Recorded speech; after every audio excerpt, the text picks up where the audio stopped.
Hi guys, আমরা এসেছি উদুনিয়ায়। আমরা এখন ফুচকা খাবো। আমার ভাই ব্রাদার এসেছে। দেখি তো রিপন খান, এটা হচ্ছে তামিল নায়ক।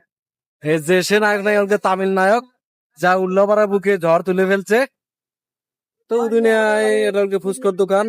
দেখেন এখন ভিড় নাই, এখন গাড়ি ঘোড়া একটু কম। আধা ঘন্টা পরেও প্রচুর চাপ হবে লোকজনের। আধা ঘন্টা পর আপনাদের আমি আবার দেখাতে পারবো যে কত লোকজন হয়। ঠিক আছে, প্রচুর লোকজন হয়। আমরা এখন ফুচকা খাবো।